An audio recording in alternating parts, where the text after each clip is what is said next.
श्री गणेशाय नमः। जय भोलेनाथ। दोस्तों, इस साल 2023 में छठा श्रावण सोमवार व्रत 14 अगस्त को है। श्रावण में अधिक मास होने की वजह से इस बार कुल 8 सोमवार व्रत पड़े हैं, जिनमें से 5 श्रावण सोमवार व्रत पहले ही आ चुके हैं। छठा श्रावण सोमवार का व्रत बड़ा ही शुभ फलदायी है, क्योंकि उस दिन अधिक मास की शिवरात्रि भी है। इस दिन व्रत रखकर शिव पूजा करने से आपको 2 गुना फल मिलेगा। छठे श्रावण सोमवार व्रत के दिन सर्वार्थ सिद्धि योग और पुनर्वसु एवं पुष्य नक्षत्र का संयोग बना है। दोस्तों, छठे श्रावण सोमवार व्रत के दिन अधिक मास शिवरात्रि की भी पूजा होगी। निश्चिता पूजा का मुहूर्त रात 12:02 से देर रात 12:48 बजे तक रहेगा। हालांकि आप दिन में भी शिव पूजा कर सकते हैं। इस दिन रवि प्रदोष व्रत का पारण भी होगा। दोस्तों, सर्वार्थ सिद्धि योग सुबह 11:07 बजे से 15 अगस्त को सुबह 5:50 बजे तक है। सिद्धि योग प्रातः काल से लेकर शाम 4:40 बजे तक। पुनर्वसु नक्षत्र सूर्योदय से सुबह 11:07 बजे तक। पुष्य नक्षत्र सुबह 11:07 बजे से 15 अगस्त को दोपहर 1:59 बजे तक रहेगा। दोस्तों, छठे श्रावण सोमवार व्रत वाले दिन भद्रा का साया है। उस दिन भद्रा सुबह 10:25 बजे से लग रही है और यह रात 11:32 तक रहेगी। इस भद्रा का वास पृथ्वी लोक पर होगा। इस वजह से आप कोई भी शुभ कार्य ना करें, क्योंकि उस पर भद्रा का दुष्प्रभाव हो सकता है। जब भद्रा पाताल या स्वर्ग की होती है तो उसे अनदेखा कर सकते हैं, लेकिन पृथ्वी लोक की भद्रा में शुभ कार्य वर्जित है। दोस्तों, इस दिन आप सूर्योदय के साथ ही भगवान शिव की पूजा कर सकते हैं। उस समय से ही शिव जी का जल अभिषेक भी प्रारंभ हो जाएगा। 14 अगस्त को सूर्योदय 5:49 बजे होगा और ब्रह्म मुहूर्त 4:23 से 5:06 तक है। श्रावण माह में हर दिन शिव वास होता है, इसीलिए आप छठे श्रावण सोमवार को अपने तरक्की के लिए रुद्र अभिषेक करा सकते हैं। सोमवार का दिन शंकर भगवान को समर्पित होता है। आज के दिन भक्त भोलेनाथ को प्रसन्न करने के लिए विशेष पूजा अर्चना करते हैं। कुछ लोग आज के दिन व्रत भी रखते हैं ताकि शिव की विशेष कृपा प्राप्त की जा सके। बाबा भोलेनाथ के आशीर्वाद के लिए आप भी सोमवार का व्रत कर रहे हैं तो शिव व्रत कथा को पढ़कर या सुनकर इस उपवास को पूरा करें। नारद पुराण के अनुसार सोमवार व्रत में व्यक्ति को प्रातः स्नान करके शिव जी को जल और बेलपत्र चढ़ाना चाहिए तथा शिव गौरी की पूजा करनी चाहिए। शिव पूजन के बाद सोमवार व्रत कथा सुननी चाहिए। इसके बाद केवल एक समय ही भोजन करना चाहिए। साधारण रूप से सोमवार का व्रत दिन के तीसरे पहर तक होता है, मतलब शाम तक रखा जाता है। सोमवार व्रत 3 प्रकार का होता है: प्रति सोमवार व्रत, सौम्य प्रदोष व्रत और 16 सोमवार का व्रत। इन सभी व्रतों के लिए एक ही विधि होती है।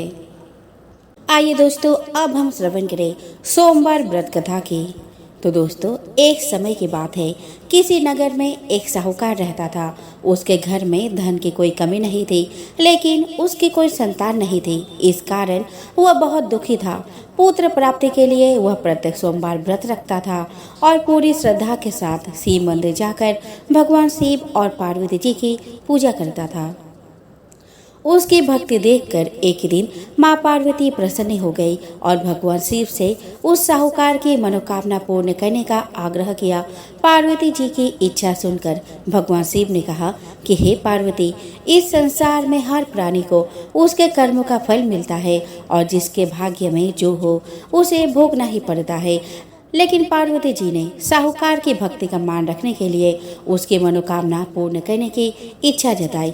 माता पार्वती के आग्रह पर शिव जी ने साहूकार को पुत्र प्राप्ति का वरदान तो दिया, लेकिन साथ ही यह भी कहा कि उसके बालक की आयु केवल 12 वर्ष होगी। माता पार्वती और भगवान शिव की बातचीत को साहूकार सुन रहा था। उसे ना तो इस बात की खुशी थी और ना ही दुख।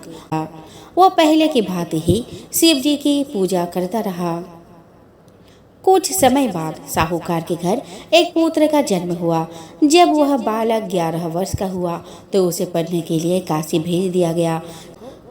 साहूकार ने पुत्र के मामा को बुलाकर उसे बहुत सारा धन दिया और कहा कि तुम इस बालक को काशी विद्या प्राप्ति के लिए ले जाओ और मार्ग में यज्ञ कराना। जहाँ भी यज्ञ कराओ वहाँ ब्राह्मणों को भोजन कराना और दक्षिणा देते हुए जाना। दोनों मामा भांजे इसी तरह यज्ञ कराते और ब्राह्मण को दान दक्षिणा देते काशी की ओर चल पड़े। रात में एक नगर पड़ा जहाँ नगर के राजा की कन्या का विवाह था, लेकिन जिस राजकुमार से उसका विवाह होने वाला था वह एक आंख से काना था। राजकुमार के पिता ने अपने पुत्र के काना होने की बात को छुपाने के लिए एक चाल चली। साहूकार के पुत्र को देखकर उसके मन में एक विचार आया। उसने सोचा कि क्यों ना इस लड़के को दूल्हा बनाकर राजकुमारी से विवाह करा दूं। विवाह के बाद इसको धन देकर विदा कर दूंगा और राजकुमारी को अपने नगर ले जाऊंगा। लड़के को दूल्हे के वस्त्र पहनाकर राजकुमारी से विवाह करा दिया गया, लेकिन साहूकार का पुत्र ईमानदार था। उसे यह बात न्याय संगत नहीं लगी। उसने अवसर पाकर ही राजकुमारी के चुनने के पल्ले पर लिखा, तुम्हारा विवाह तो मेरे साथ हुआ है, लेकिन जिस राजकुमार के संग तुम्हें भेजा जाएगा वह एक आंख से काना है। मैं तो काशी पढ़ने जा रहा हूँ। जब राजकुमारी ने चुन्नी पर लिखी बातें पढ़ी तो उसने अपने माता पिता को यह बात बताई।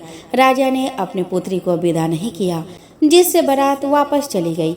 दूसरी ओर साहूकार का लड़का और उसका मामा काशी पहुँचे। वहां जाकर उन्होंने यज्ञ किया। जिस दिन लड़के की आयु 12 साल की हुई उसी दिन यज्ञ रखा गया।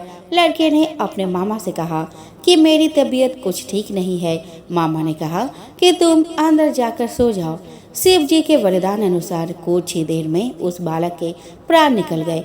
मृत भांजे को देख उसके मामा ने विलाप शुरू किया। संयोगवश उसी समय शिव जी और माता पार्वती उधर से जा रहे थे। पार्वती ने भगवान से कहा कि स्वामी, मुझे इसके रोने के स्वर सहन नहीं हो रहा। आप इस व्यक्ति के कष्ट को अवश्य दूर करें। जब शिव जी मृत बालक के समीप गए तो वह बोले कि यह उसी साहूकार का पुत्र है जिसे मैंने 12 वर्ष की आयु का वरदान दिया। अब इसकी आयु पूरी हो चुकी है। लेकिन मातृ भाव से विभोर माता पार्वती ने कहा, महादेव, आप इस बालक को और आयु देने की कृपा करें, अन्यथा इसके वियोग में इसके माता पिता भी तड़प तड़प कर मर जाएंगे। माता पार्वती के आग्रह पर भगवान शिव ने उस लड़के को जीवित होने का वरदान दिया। शिव जी की कृपा से वह लड़का जीवित हो गया। शिक्षा समाप्त करके लड़का मामा के साथ अपने नगर की ओर चल दिया। दोनों चलते हुए उसी नगर में पहुँचे जहाँ उसका विवाह हुआ था। उस नगर में भी उन्होंने यज्ञ का आयोजन किया। उस लड़के के ससुर ने उसे पहचान लिया और महल में ले जाकर उसकी खातिरदारी की और अपने पुत्री को विदा किया। इधर साहूकार और उसके पत्नी भूखे प्यासे रहकर बेटे की प्रतीक्षा कर रहे थे। उन्होंने प्रण कर रखा था कि यदि उन्हें अपने बेटे की मृत्यु का समाचार मिला तो वह भी प्राण त्याग देंगे, परंतु अपने बेटे के जीवित होने का समाचार पाकर वह बेहद प्रसन्न हुए।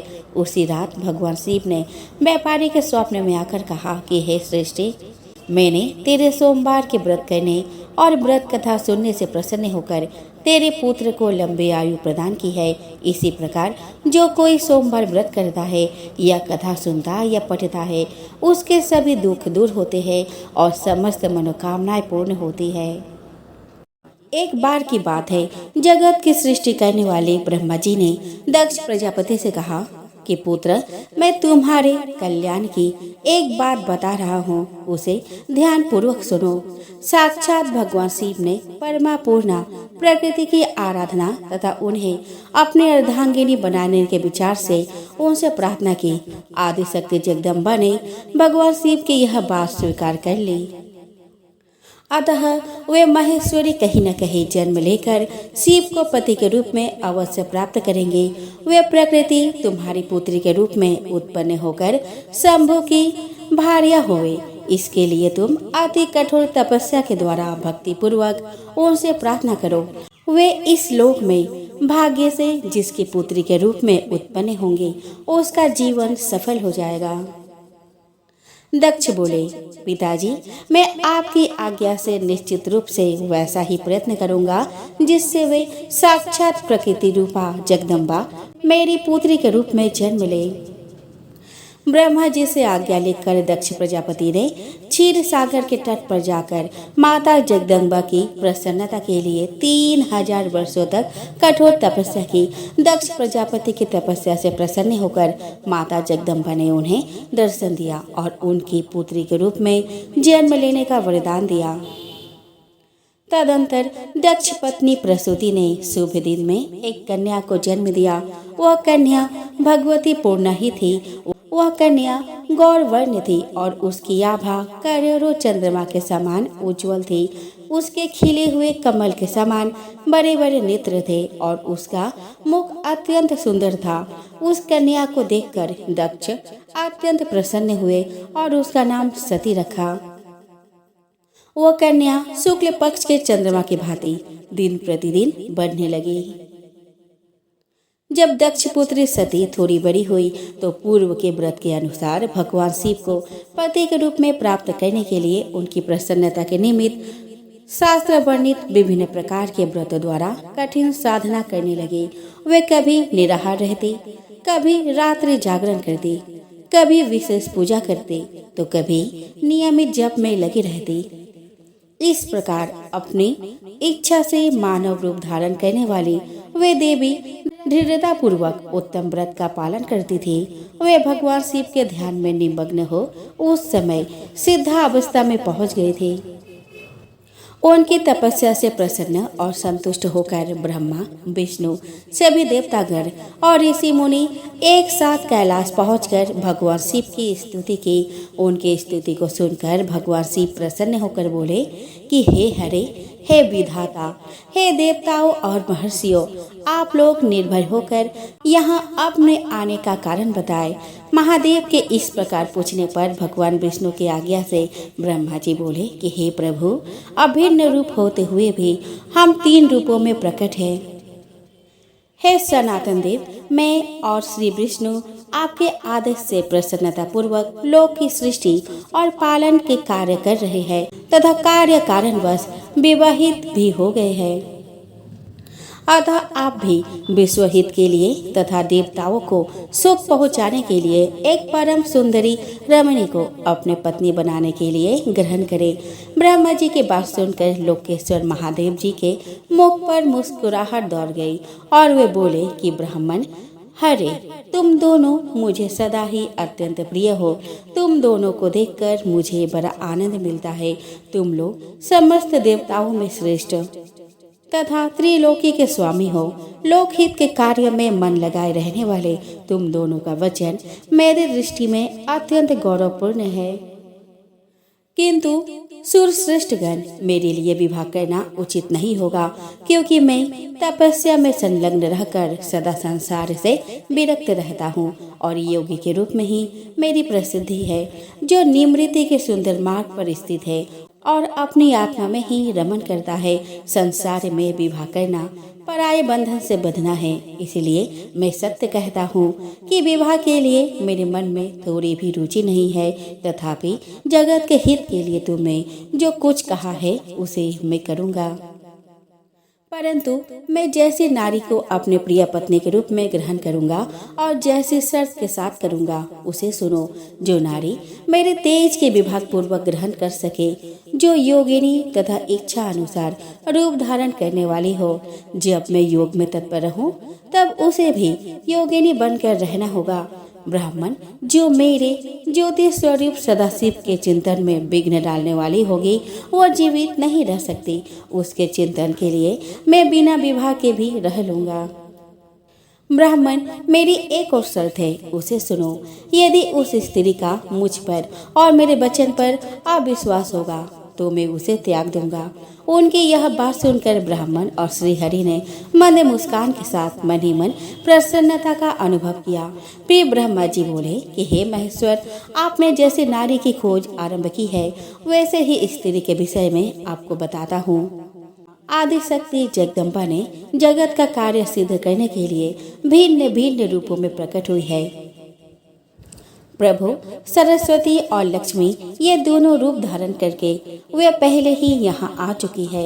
इनमें लक्ष्मी तो श्री हरि विष्णु के प्राण वल्लभा हो गई है और सरस्वती मेरी अब वे आदि शक्ति तीसरा रूप धारण करके प्रकट हुई है।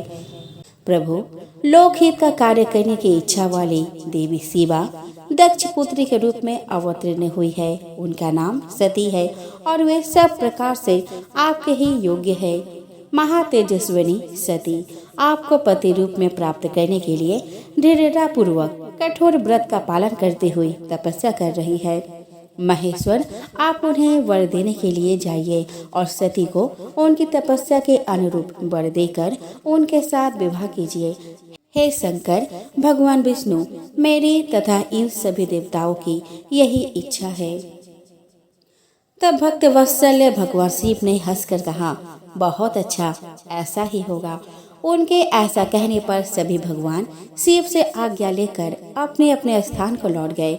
उधर सती ने आश्विन मास के शुक्ल पक्ष की अष्टमी तिथि को उपवास करके भक्ति भाव से परमेश्वर शिव का पूजन किया। इस प्रकार नंदा व्रत पूर्ण होने पर नवमी तिथि को ध्यान मग्न हुई सती को भगवान शिव ने प्रत्यक्ष दर्शन दिए और उन्हें मनोवांछित वर प्रदान करके कैलाश लौट गए। इसके बाद भगवान शिव के स्मरण करने पर ब्रह्मा जी कैलाश पहुँचे और शिव जी की आज्ञा से विवाह का प्रस्ताव लेकर प्रजापति दक्ष के पास पहुँचे। प्रजापति दक्ष को इस विवाह का प्रस्ताव सुनकर अपार हर्ष हुआ और उन्होंने प्रसन्नता पूर्वक इस विवाह की स्वीकृति दे दी। तत्पश्चात वैवाहिक विधि से बड़े धूमधाम के साथ चैत्र मास के शुक्ल पक्ष की त्रयोदशी तिथि को भगवान शिव और देवी सती का विवाह हुआ।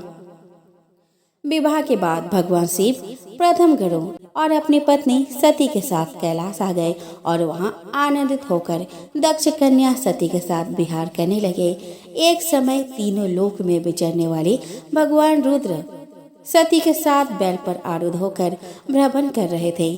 घूमते घूमते वे दंडकारण्य में आए। वहां उन्होंने लक्ष्मण सहित श्री राम को देखा, जो रावण द्वारा छल से हरी गई अपनी प्यारी पत्नी सीता की खोज कर रहे थे। वे हा सीते ऐसा पुकारते हुए जहाँ तहाँ देखते और बारंबार रोते। उनके मन में विरह का आवेश छाया हुआ था और उनकी कांति फीकी पड़ गई थी। उस समय भगवान शंकर ने दूर से ही बड़ी प्रसन्नता के साथ उनको प्रणाम किया और दूसरी ओर चल दिए। भगवान शिव के मुंह में डालने वाली ऐसी लीला देखकर सती को बड़ा विस्मय हुआ। वे भगवान शिव से बोली कि हे नाथ, ब्रह्मा विष्णु आदि सब देवता सदा आपकी ही सेवा करते हैं। आप ही सबके द्वारा प्रणाम करने के योग्य है। वेदांत शास्त्र के द्वारा यत्न पूर्वक जानने योग्य निर्विकार परमेश्वर आप ही है। नाथ, ये दोनों पुरुष कौन है? ये दोनों धनुर्धर वीर वन में विचरते हुए बड़े दुखी और दीन प्रतीत होते हैं।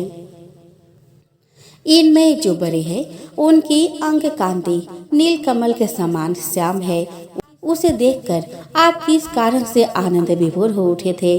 प्रभु, स्वामी अपने सेवक को प्रणाम करे, यह उचित नहीं जान पड़ता। स्वामी, आप मेरे संशय का निवारण करें।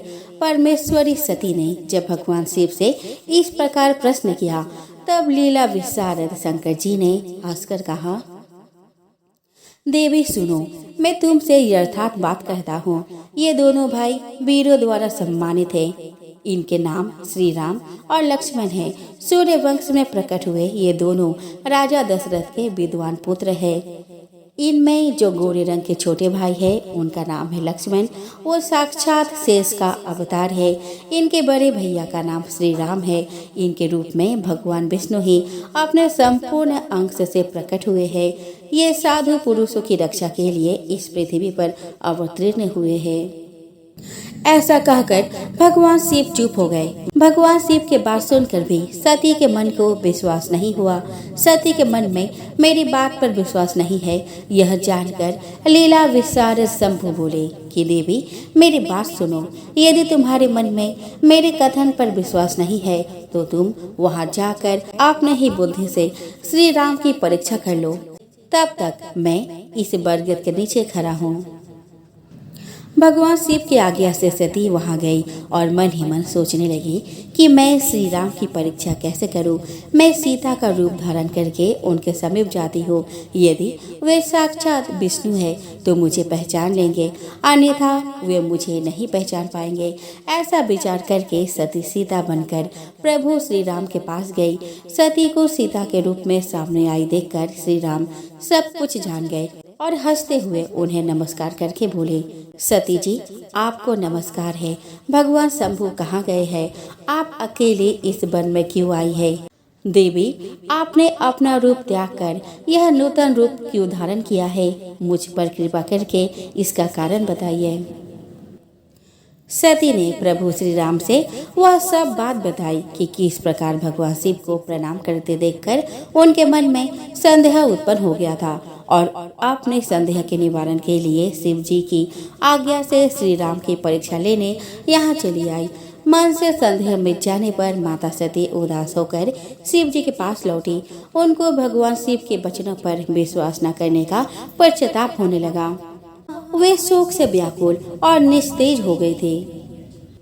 सती को दुखी देखकर भगवान हर ने उनका कुशल समाचार पूछा और प्रेम पूर्वक कहा, तुमने किस प्रकार परीक्षा ली?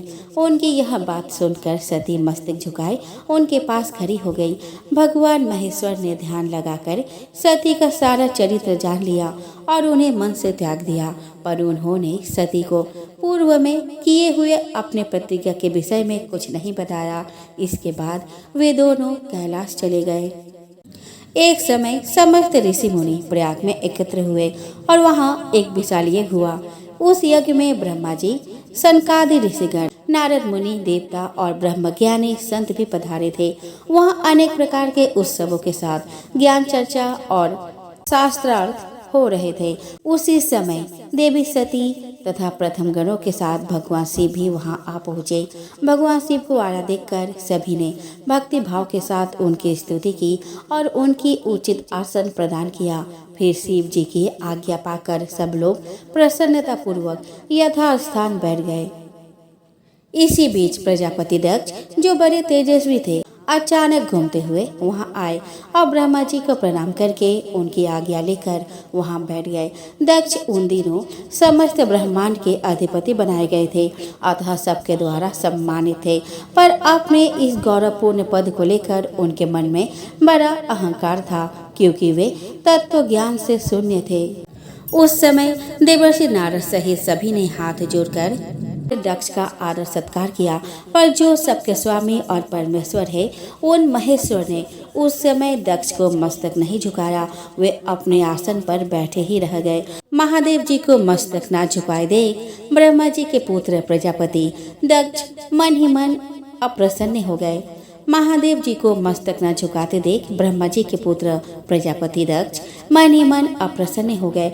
उन्हें रुद्र पर क्रोध आ गया। वे ज्ञान शून्य और महान अहंकारी होने के कारण महाप्रभु रुद्र को क्रूर दृष्टि से देखकर सबको सुनाते हुए उच्च स्वर में कहने लगे।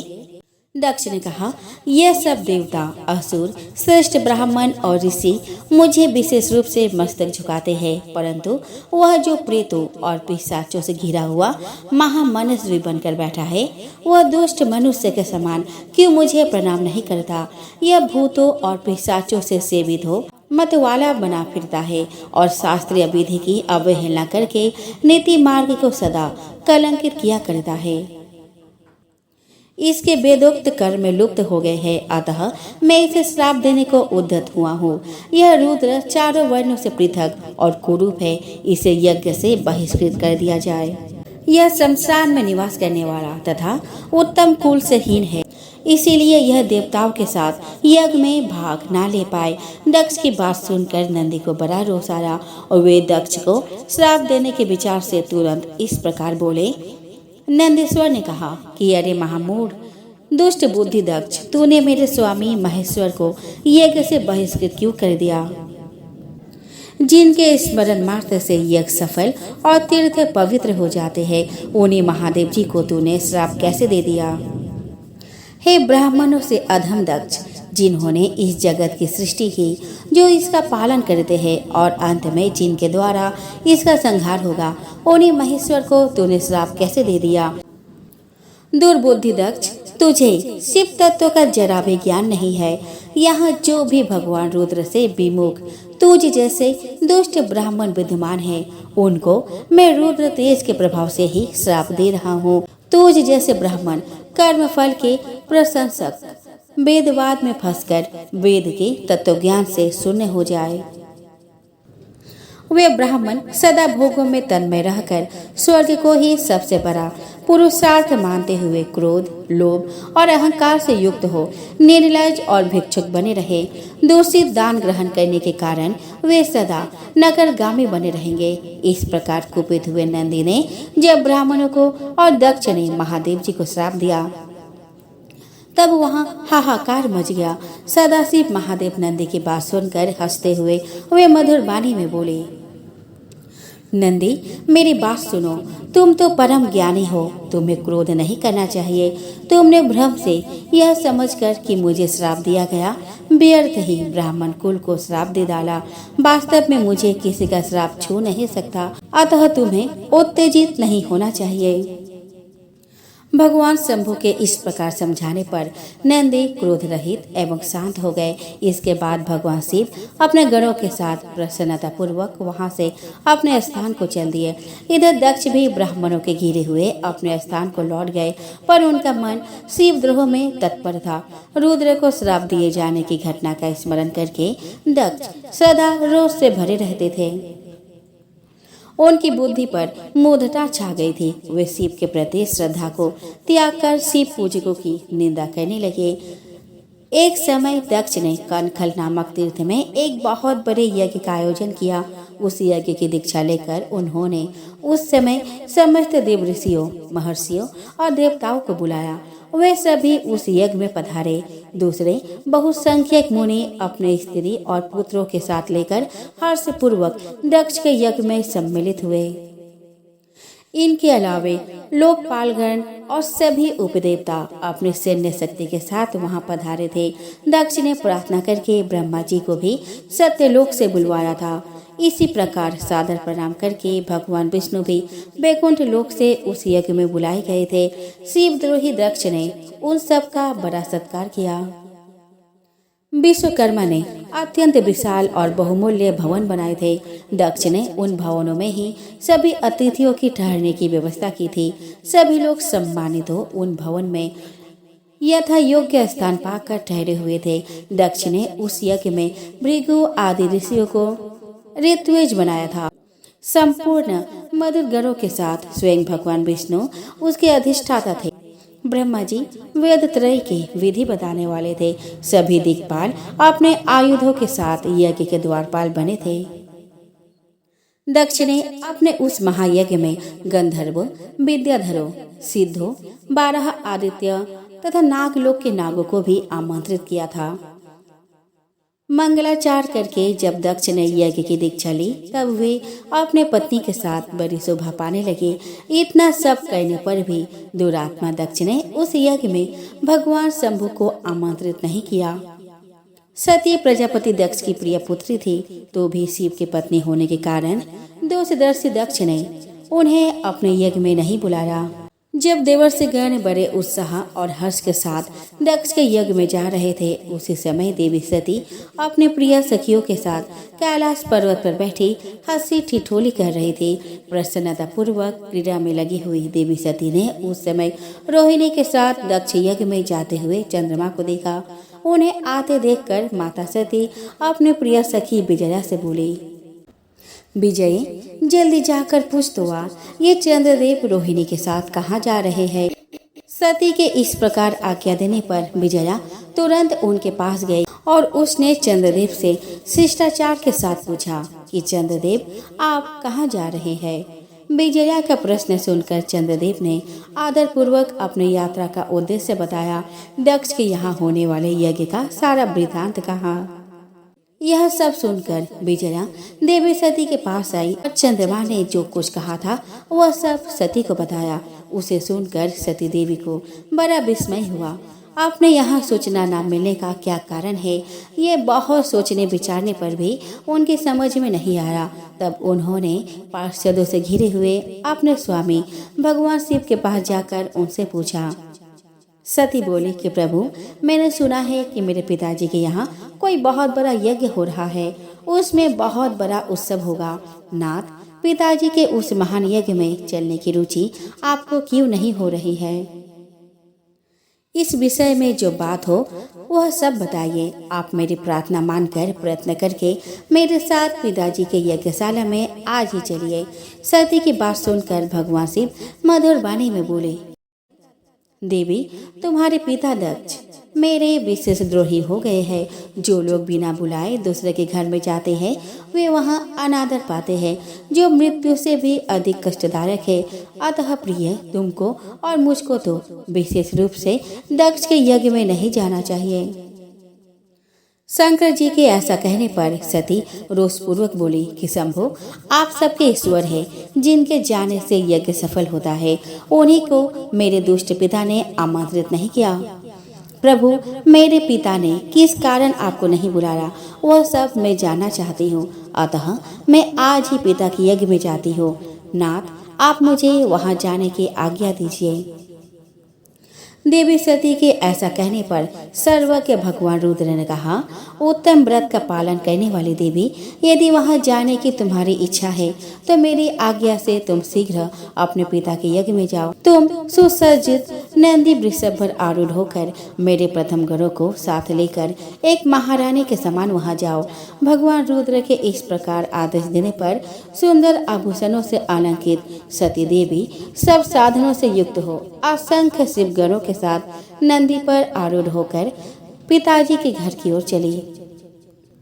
दक्ष कन्या सती उस स्थान पर गई जहां वह महान यज्ञ हो रहा था। सती ने वहां अपने पिता के भवन को अनेक प्रकार की आश्चर्यजनक वस्तुओं से संपन्न, उत्तम प्रभा से परिपूर्ण, मनोहर तथा देवताओं और मुनियों के समुदायों से भरा हुआ देखा।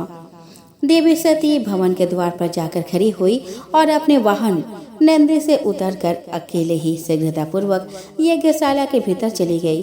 सती को आई देख उनके माता और बहनों ने यथोचित आदर सत्कार किया, पर दक्ष ने उन्हें देखकर भी उनका आदर नहीं किया और दक्ष के भय से दूसरे लोग भी उनके प्रति आदर का भाव न दिखा सके। पिता सहित सब लोगों के द्वारा तिरस्कार प्राप्त होने से सती को बहुत दुख हुआ, तो भी उन्होंने अपने माता पिता के चरणों में मस्तक झुकाया। उस यज्ञ में सती ने विष्णु आदि देवताओं के भाग देखे, परंतु शंभु का भाग उन्हें नहीं दिखाई दिया। तब सती ने भारी क्रोध प्रकट किया। वे अपमानित होने पर भी रोष से भरकर दक्ष से बोली, हे प्रजापति, आपने परम मंगलकारी भगवान शिव को इस यज्ञ में क्यों नहीं बुलाया, जिनके द्वारा यह संपूर्ण चराचर जगत पवित्र होता है, जो स्वयं ही यज्ञ है। उन भगवान शिव के बिना यज्ञ की सिद्धि कैसे हो सकती है? द्रव्य, मंत्र, हव्य और कव्य, ये सब जिनके स्वरूप है, उन्हीं भगवान शिव के बिना इस यज्ञ का आरंभ कैसे किया गया? क्या आपने भगवान शिव को सामान्य देवता समझकर उनका अनादर किया है? आज आपकी बुद्धि भ्रष्ट हो गई है, इसीलिए आप पिता होकर भी मुझे अधम प्रतीत हो रहे हैं। ऐसा कहने के बाद परमेश्वरी सती ने भगवान विष्णु, ब्रह्मा, इंद्र आदि सब देवताओं को तथा समस्त ऋषियों को बड़े बड़े शब्दों में फटकारा। इस प्रकार क्रोध से भरी हुई जगदम्बा सती ने वहाँ व्यथित हृदय से अनेक प्रकार की बातें कही। श्री विष्णु आदि समस्त देवता और मुनि सती की बात सुनकर चुप रह गए। अपने पुत्री के वैसे वचन सुनकर कुपित हुए दक्ष ने सती की और क्रूर दृष्टि से देखते हुए कहा कि भद्रे, इस समय यहाँ तुम्हारा कोई काम नहीं है, तुम ठहरो या जाओ, यह तुम्हारी इच्छा पर निर्भर है। समस्त विद्वान जानते हैं कि तुम्हारे पति शिव अमंगल स्वरूप है, वे कुलीन भी नहीं है, वेद से बहिष्कृत और भूतों प्रेतों के स्वामी है। वह कुवेश धारण किए रहते हैं, इसीलिए मैंने जानबूझकर ही उनको इस यज्ञ में आमंत्रित नहीं किया है। मैंने ब्रह्मा जी के कहने से उनके साथ तुम्हारा विवाह कर दिया था, अतः तुम क्रोध छोड़कर शांत हो जाओ। तुम इस यज्ञ में आ ही गई हो तो स्वयं अपना भाग ग्रहण करो। दक्ष के ऐसे कहने पर उनकी त्रिभुवन पूजित पुत्री सती का रोष और भी बढ़ गया। वे मन ही मन सोचने लगी, अब मैं शंकर जी के पास कैसे जाऊं? अगर मैं उनके पास गई तो उन्होंने यहाँ का समाचार पूछा तो मैं उन्हें क्या उत्तर दूंगी? यह सोचकर लंबी सांस खींचकर सती ने अपने पिता से कहा, जो महादेव जी का निंदा करता है अथवा जो उनकी होती हुई निंदा को सुनता है, वे दोनों नरकगामी बनते हैं। अतः पिताजी, मैं जलती हुई अग्नि में प्रवेश करके अपने इस शरीर को त्याग दूंगी। आपने स्वामी का अनादर सुन, अब मुझे इस जीवन की रक्षा से क्या प्रयोजन? सती को अपने वहां आने के कारण बड़ा पश्चाताप हुआ। उन्होंने व्यथित चित्त से भगवान शंकर के वचन का स्मरण किया। फिर कुपित होकर विष्णु आदि समस्त देवताओं और मुनियों से भी निडर होकर दक्ष प्रजापति से बोली, तात, तुम भगवान शिव के निंदक हो, इसके लिए तुम्हें पश्चाताप होगा। यहाँ महान दुख भोगकर अंत में तुम्हें यातना भोगनी पड़ेगी। जिस समय भगवान शिव तुम्हारे साथ मेरा संबंध दिखलाते हुए मुझे दक्ष पुत्री कहकर पुकारेंगे, उस समय मेरा मन सहसा अत्यंत दुखी हो जाएगा। इसीलिए तुम्हारे अंग से उत्पन्न हुए इस शरीर को निश्चय ही मैं त्याग दूंगी और ऐसा करके सुखी हो जाऊंगी। हे देवताओं और मुनियों, तुम सब मेरी बात सुनो। तुम सब लोग मूढ़ हो, क्योंकि शिव की निंदा और कलह तुम्हें प्रिय है। अतः भगवान हर्ष से तुम्हें इस कुकर्म का पूरा पूरा दंड मिलेगा। दक्ष और देवताओं से ऐसा कहकर सती देवी चुप हो गई और मन ही मन अपने प्राण वल्लभ शंभु का स्मरण करने लगी। मौन हुए सती देवी अपने पति का सादर स्मरण करके शांत चित होकर उत्तर दिशा में भूमि पर बैठ गई। उन्होंने विधि पूर्वक जल का आचमन करके वस्त्र ओढ़ लिया और पवित्र भाव से आंखें मूंद कर पति का चिंतन करते हुए वे योग मार्ग में स्थित हो गई। इस प्रकार दक्ष पर कुपित हो सहसा अपने शरीर को त्यागने की इच्छा से सती ने अपने संपूर्ण शरीर में योग मार्ग के अनुसार वायु और अग्नि को धारण किया। सती का निष्पाप शरीर तत्काल गिरा और उनकी इच्छा के अनुसार योगाग्नि में जलने लगी। उस समय वहां आए हुए देवता आदि ने जब यह घटना देखी तब वे बड़े जोर से हाहाकार करने लगे। सब लोग कह रहे थे कि हाय, भगवान शंकर की परम प्रेयसी सती देवी ने दक्ष के कारण अपने प्राण त्याग दिए, जो सदा ही मान पाने के योग्य थी। दक्ष के द्वारा ऐसी तिरस्कृत हुई कि प्राणों से ही हाथ धो बैठी। प्रजापति दक्ष शिवद्रोही है, इसीलिए उसे सारे संसार में महान अपयश प्राप्त होगा। जिस समय सब लोग ऐसा कह रहे थे, उसी समय यज्ञ मंडप के द्वार पर खड़े शिव जी के पार्षद सती का यह अद्भुत प्राण त्याग देखकर तुरंत ही क्रोध पूर्वक अस्त्र शस्त्र लेकर दक्ष को मारने के लिए आगे बढ़े। उन आक्रमणकारी शिव के पार्षदों के वेग को देखकर भृगु ऋषि ने यज्ञ में विघ्न डालने वाले का नाश करने के उद्देश्य से मंत्रों द्वारा यज्ञ कुंड में आहुति दी। भृगु के आहुति देते हुए यज्ञ कुंड में ऋभु नामक सहस्र देवता प्रकट हुए और उनके साथ प्रथम गणों का अत्यंत विकट युद्ध हुआ। उन ब्रह्म तेज संपन्न ऋभुओं के सामने प्रथम गण अधिक देर तक टिक न सके और वहां से भाग गए। यह सब देखकर सभी देवता भगवान विष्णु के पास जाकर उनसे प्रार्थना करने लगे कि किसी भी प्रकार यह विपत्ति टल जाए। प्रथम गणों के नाश होने और भगाए जाने से जो भावी परिणाम होने वाला था, उसका विचार करके श्री विष्णु आदि देवता अत्यंत उद्विग्न हो उठे। मृगों के मंत्र बल से भाग जाने के कारण जो वीर शिवगण नष्ट होने से बच गए थे, वे भगवान शिव के शरण में गए। उन सब ने अमित तेजस्वी भगवान रुद्र को सादर प्रणाम करके वहाँ यज्ञ में जो कुछ हुआ था वो सारी घटना उनसे कह सुनाई। अपने पार्षदों की बात सुनकर भगवान शिव ने वहाँ की सारी घटना जानने के लिए देवर्षि नारद का स्मरण किया। भगवान शिव के स्मरण करते ही नारद मुनि वहाँ आ पहुँचे और शिव जी को प्रणाम करके खड़े हो गए। इसके बाद भगवान शिव के पूछने पर देवर्षि नारद ने उनको दक्ष यज्ञ की सारी घटना सुना दी कि किस प्रकार दक्ष के अपमानजनक शब्दों से आहत होकर देवी सती ने योगाग्नि में जलकर अपने प्राणों का अंत कर लिया। नारद मुनि की पूरी बात सुनकर महान पराक्रम से संपन्न भगवान चंद्र ने उस समय भारी क्रोध प्रकट नारद मुनि की पूरी बात सुनकर महान पराक्रम से संपन्न भगवान रुद्र ने उस समय भारी क्रोध प्रकट किया। लोक संहारक रुद्र ने अपने सिर से एक जटा उखाड़ी और उसे रोषपूर्वक एक चट्टान पर पटका। भगवान शंकर के पटकने से उस जटा के 2 टुकड़े हो गए और प्रलय के समान बड़ा भयंकर शब्द प्रकट हुए। उस जटा के एक भाग से महाबली वीरभद्र प्रकट हुए, जो समस्त शिवगणों के नायक है, और दूसरे भाग से महाकाली उत्पन्न हुई। उन दोनों का रूप बहुत भयंकर और विकराल था। ऐसा लगता था कि युद्ध में वे दोनों मिलकर काल को भी परास्त कर देंगे। वीरभद्र ने दोनों हाथ जोड़कर परमेश्वर शिव को प्रणाम करके कहा कि हे महारुद्र, सोम, सूर्य और अग्नि को 3 नेत्रों के रूप में धारण करने वाले प्रभु, शीघ्र आज्ञा दीजिए, मुझे इस समय कौन सा कार्य करना है। ईशान, क्या मुझे आधे ही क्षण में सारे समुद्र को सुखा देना है या इतने ही समय में संपूर्ण पर्वतों को पीस डालना है। मैं एक ही क्षण में ब्रह्मांड को भस्म कर डालूं या समस्त देवताओं और मनुष्यों को जलाकर राख कर दूं। हे महेश्वर, आपकी कृपा से ऐसा कोई कार्य नहीं है जिसे मैं ना कर सकूं। महादेव, मैं आपको बारंबार प्रणाम करता हूँ। हे हर, अपने अभीष्ट कार्य की सिद्धि के लिए मुझे शीघ्र भेजिए। मेरे दाहिने अंग भड़क रहे हैं, जो मेरी विजय का सूचक है। वीरभद्र की बात सुनकर भगवान शिव बहुत संतुष्ट हुए और बोले, मेरे पार्षदों में श्रेष्ठ वीरभद्र, ब्रह्मा जी का पुत्र दक्ष बड़ा दुष्ट है। उस मूर्ख को बड़ा घमंड हो गया है, अतः इन दिनों वह मेरे विशेष रूप से विरोध करने लगा है। दक्ष इस समय एक यज्ञ कर रहा है।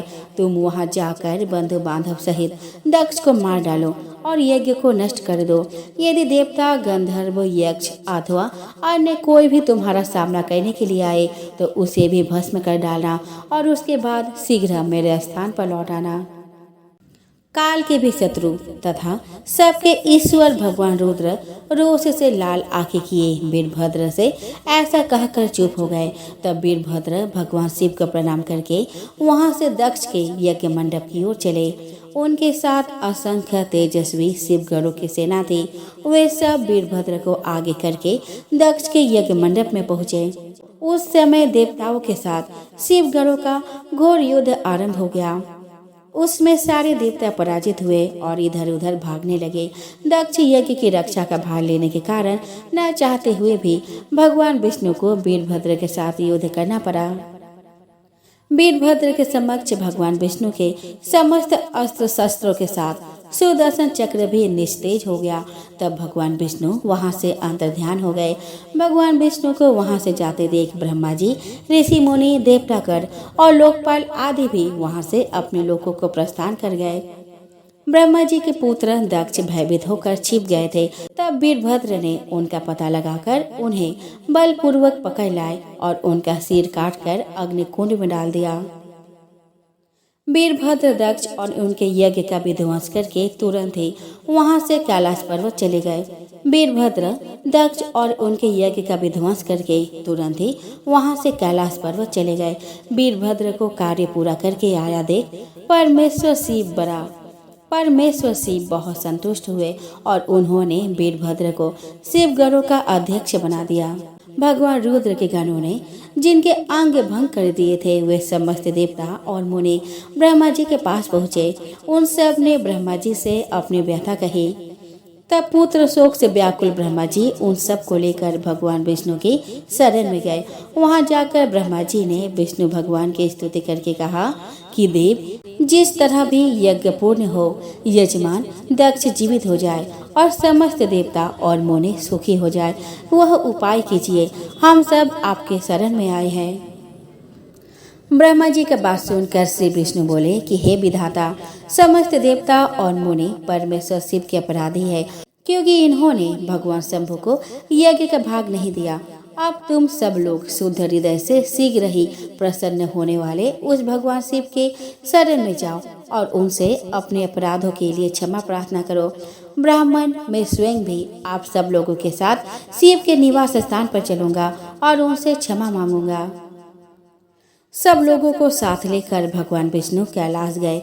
वहां जाकर भगवान शिव का दर्शन करके विष्णु आदि सभी देवताओं और मुनियों ने हाथ जोड़कर और मस्तक झुकाकर शिव जी के चरणों में प्रणाम किया और उनके सब प्रकार से स्तुति की।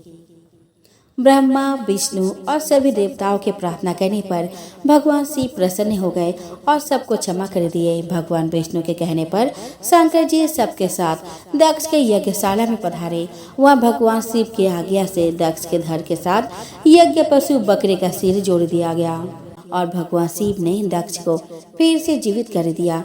इसके बाद भगवान शिव के आज्ञा से दक्ष ने सबके सहयोग से अपने यज्ञ को पूरा किया। यज्ञ के संपूर्ण होने पर सती के वियोग से दुखी शिव साधारण मनुष्य के समान बार बार रुदन करने लगे। यज्ञशाला में प्रवेश करके उन्होंने सती के दिव्यमान शरीर को देखा। वह शरीर भूमि पर पड़ा हुआ ऐसा प्रतीत हो रहा था जैसे सती नींद में सोई हुई हो। भगवान शिव ने सती के शरीर को गोद में उठा लिया और शोक से व्याकुल होकर विलाप करते हुए पृथ्वी पर घूमते हुए तांडव नृत्य करने लगे। भगवान शिव के अत्यंत वेगपूर्वक नृत्य करने से प्रचंड वायु बहने लगी और बड़े बड़े पर्वत वृक्षों के समान कांपने लगे। उस समय पृथ्वी को धारण करने वाले शेष और कच्छप भी अत्यंत क्षुब्ध हो गए और पृथ्वी चलायमान हो गई। तभी लोग असमय के प्रलय के भय से संत्रस्त हो गए। तब ब्रह्मा जी तथा सभी देवताओं ने भगवान विष्णु से इस संकट से रक्षा का अनुरोध किया। उनसे प्रार्थना की कि किसी भी प्रकार से भगवान शिव को शांत करे। उनके अनुरोध पर जगत का पालन करने वाले पराक्रमी भगवान विष्णु ने सुदर्शन चक्र से देवी सती के शरीर के टुकड़े करके पृथ्वी पर गिरा दिए। नाचते हुए शिव जब धरती पर पैर पटकते थे उसी समय भगवान विष्णु चक्र चलाकर सती का शरीर काट देते थे। इस प्रकार भगवान विष्णु के सुदर्शन चक्र से माता सती के शरीर के सारे अंग कटकर अलग हो गए और वे धरातल पर 51 अलग अलग स्थानों पर गिरे। पृथ्वी पर वही स्थान 51 शक्तिपीठ के रूप में विख्यात हुई। सती के शरीर के अंग जब भूमि पर गिरे उसी क्षण वे सभी प्राणियों के कल्याण के लिए पत्थर के रूप में परिवर्तित हो गए। भगवान विष्णु के द्वारा माता सती के शरीर के टुकड़े करने पर भगवान शिव ने स्वयं को भार रहित अनुभव किया और धैर्य धारण किया। तब नारद मुनि के प्रार्थना करने पर भगवान शिव शांत चित होकर योगरूढ़ हो गए। इन सभी 51 शक्तिपीठ में कामरूप प्रदेश कामाख्या, जहाँ माता सती के शरीर का योनि भाग गिरा था, वह सर्वोत्तम शक्तिपीठ है। उसी स्थान पर माता जगदम्बा को प्रसन्न करने के लिए भगवान शिव ने कठोर तपस्या की थी। उनको फिर से पत्नी रूप में प्राप्त करने का आग्रह किया था। भगवान शिव की तपस्या से प्रसन्न होकर माता सती ने शिव जी को अपने अष्टभुजा रूप में दर्शन दिया और उन्हें हिमालय की पुत्री पार्वती होकर जन्म लेने और फिर उनकी अर्धांगिनी बनने का वचन दिया।